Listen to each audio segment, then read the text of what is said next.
You've done everything they said. You got out of bed, you checked your phone, you smiled at a stranger, you even made it to the gym once this week. But deep down, something still feels off. And here's the terrifying part. You can't explain it because nothing's wrong. Your life looks fine, but you're still not okay. And if this keeps happening, you might never be okay. There's one thought pattern so subtle, so normal, you probably don't even realize you're doing it. And it's the reason why peace always slips just out of reach. By the end of this video, you'll not only know what it is, you'll never see yourself the same again. Let me ask you something. Have you ever stared at the ceiling late at night, feeling like you missed something important, but you can't name what? Like there's a version of you living the life you should be living, and you're just watching it through glass? That's not depression. That's not laziness. That's a loop that says, this isn't it. Keep scrolling, keep chasing, keep improving. Then you'll feel better.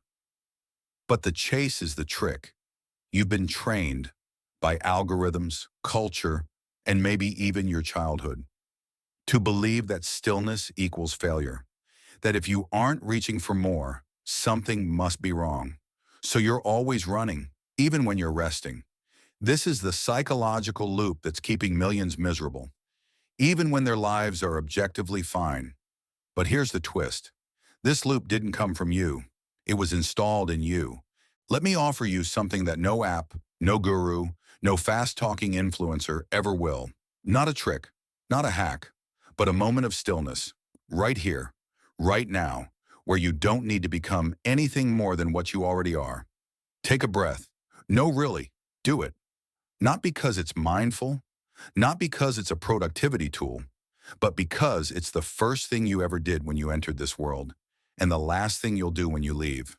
And somewhere in between, you forgot how to simply breathe. You see, life isn't actually happening out there. It's not in your followers or your finances or your 5-year plan. Life happens in the quiet space between heartbeats, in the pause between thoughts, in the silence that remains when you finally stop trying so hard. But no one teaches you how to be in that space. They just teach you how to fill it with noise, with goals, with distractions dressed as purpose. Let me ask you something, and I want you to answer honestly, even if just in your mind. When was the last time you sat with yourself without judgment, without a task, without trying to be better? When was the last time you simply said, I don't need to fix anything right now. I just need to be here?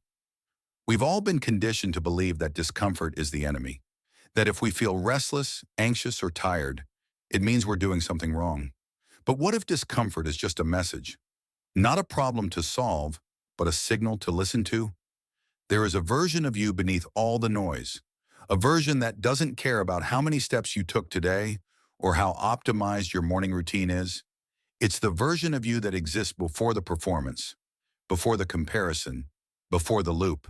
And it's still there, waiting, patient, not asking for you to become more, just asking for you to come back. Let's go deeper. Most people don't realize this, but they live their entire lives chasing emotions they've never properly defined. You say you want happiness, but what is happiness? A perfect day? A dream job? A partner who finally gets you? Or is it just the absence of pain? You say you want peace, but what does peace actually feel like? Is it silence? Is it freedom? Is it boredom, dressed in a prettier name? Here's a truth most people avoid. You can't find what you haven't defined, and most of us are chasing ideas we've never even taken the time to understand. So instead of asking, how do I fix myself? Maybe ask, why do I believe I'm broken? Who told you that you had to be more than you are? Who taught you that your worth is measured in output, in likes, in discipline? Maybe it was your father who never showed pride, only pressure. Maybe it was school, where gold stars meant more than questions. Maybe it was the world that rewarded only the loudest, most polished, most perfect performers. But you don't have to keep carrying that weight. You can put it down, right now, not forever, just for a moment. Let yourself feel what it's like to not be at war with yourself. You're not alone in this. That's the secret everyone hides behind their curated lives. We are all walking around with invisible bruises. We are all pretending a little bit. Even the strongest people you know, the ones who look like they've figured it out, they haven't. They've just mastered the art of distraction. And maybe you have too. You've learned to distract yourself with improvement, to turn self-hatred into productivity, to call burnout grind, to call fear motivation, to call numbness discipline. And the saddest part, it works just long enough to keep going, but not long enough to actually feel alive. So here's a radical idea. What if you stop trying to feel good all the time? What if you let yourself be messy, be lost, be human? What if you treated your sadness not as a symptom to treat, but a language to understand? What if your anxiety wasn't a glitch, but a guardian? A whisper that something inside of you needs attention, not suppression. What if your restlessness isn't a flaw, but a compass, pointing you toward a version of life you've been too busy to notice? You see, we've been told that growth only looks like building, stacking, achieving. But growth also looks like letting go, like tearing down the lies, unlearning the shame, sitting in the discomfort long enough to hear what it has to say. That's not weakness, that's courage, because it's easy to distract yourself with another goal. But it takes real bravery to just be. So, no, this isn't a motivational video. This isn't a blueprint. This isn't even a solution. It's an invitation to stop, to listen, to sit with the part of yourself that doesn't want another why. It just wants to be held. The world will keep spinning. The noise will keep rising. The loop will try to pull you back. But maybe just for tonight, you can choose not to follow. You've arrived at this point in the video, not because you needed another tip, but because a quiet part of you is done. Not in the defeated sense, not in a give up kind of way. Done with pretending, done with pushing, done with the weight of constantly trying to become more acceptable. You're tired, and not just in your body, you're tired in your soul. The kind of tired that no nap fixes. The kind of tired that comes from carrying yourself like a task list instead of a human being. So let's drop the armor. Let's stop performing, just for now. Let the mask slip. No one's watching. There's no test here, no hidden metrics, no prize at the end. There's just you, breathing, feeling, existing. And for once, that's not a failure. That's a miracle. Do you understand how rare this is? To be with yourself without asking for a transaction, without requiring that you be better by the time this ends. Every day your attention is pulled in 100 directions. Every screen, every scroll, every system wants your focus, your energy, your soul. But right now, you've reclaimed it, even just for these few minutes. That's not nothing. That's everything. Maybe you've never been told this, but you don't need to become extraordinary to deserve peace. You don't need to be healed to be worthy of love.